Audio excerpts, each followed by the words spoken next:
So that's how the state broadcaster was broadcasting earlier, shortly after the earthquake and tsunami warning was put in place. Now, in the past few minutes, TEPCO, the power company that runs the Fukushima power plant that was damaged in the tsunami in 2011, has confirmed that the water cooling system that keeps spent nuclear fuel at a safe temperature has stopped working. The cooling system for the spent fuel has stopped. There was an alert, and the water supply has stopped. However, the Nuclear Regulatory Agency says that so far no abnormalities have been observed, such as cooling water being spilled out or leaking. And TEPCO are now preparing to resume operation of the cooling system. Well, we will keep you updated as we hear any more from Japan, and also we'll be crossing live to our correspondent in Tokyo as well for the very latest. Do stay with us.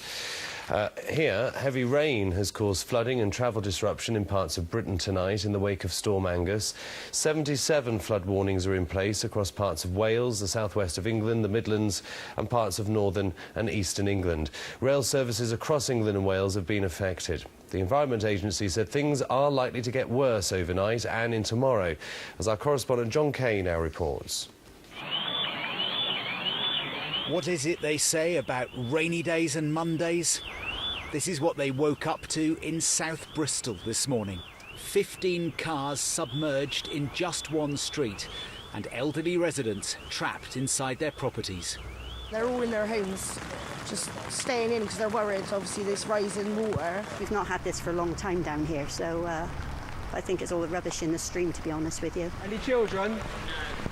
3 adults. South of Bristol, in the Chew Valley, firefighters have been going house to house, asking villagers if they want to stay or go as water levels continue to rise.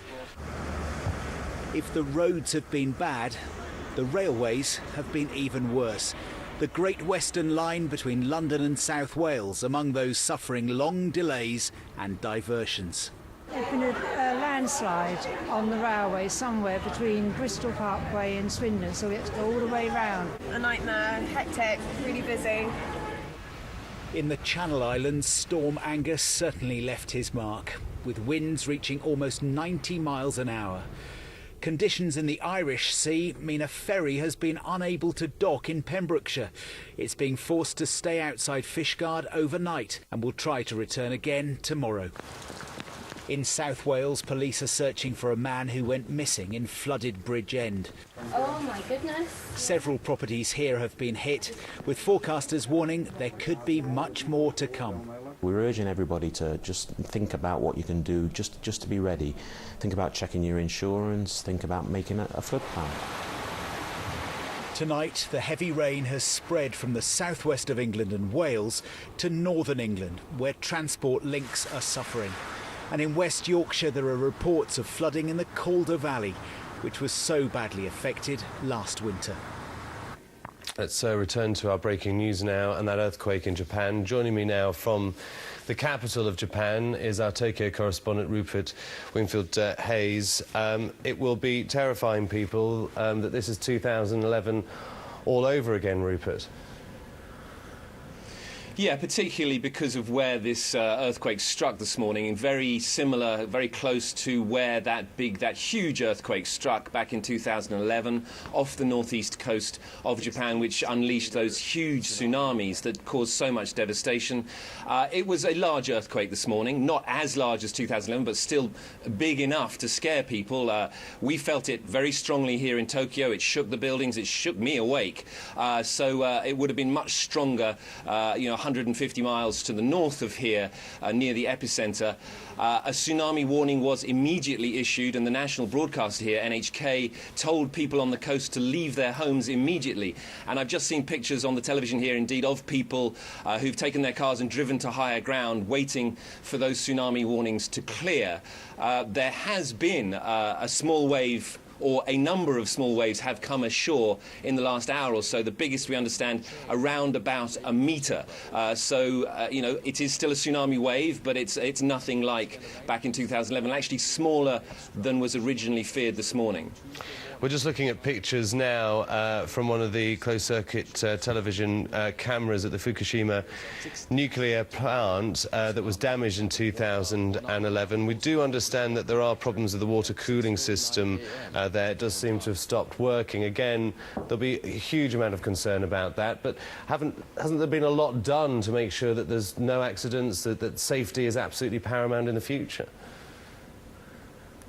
Well, there's two things here. Firstly, all of the nuclear power plants, the undamaged nuclear power plants along that coast, in fact, across Japan, are currently shut down. There are only 2 reactors currently working in Japan, and they're far in the south. So there are no operating reactors in that area in the first place. Then secondly, you know, there's the actual building that was, the place where there was the triple meltdown in 2011. Everybody is always very concerned whenever there is a large earthquake in this region of Japan, because those are damaged buildings. I've been in there many times myself, and I can tell you a lot of work has been done to stabilise the buildings, to remove the nuclear material from those buildings to a safer place. So it is a much, much safer place than it was even a year, 2 years ago. There's always concern surrounding the continuing stability of that place, but we're in a much safer place than we were in the immediate aftermath of the disaster, and it gets better all the time. Rupert, thanks for that. Rupert Winterhaus there in Tokyo. We'll keep you updated on any more developments from Rupert and the team there as we get them. Here, the Prime Minister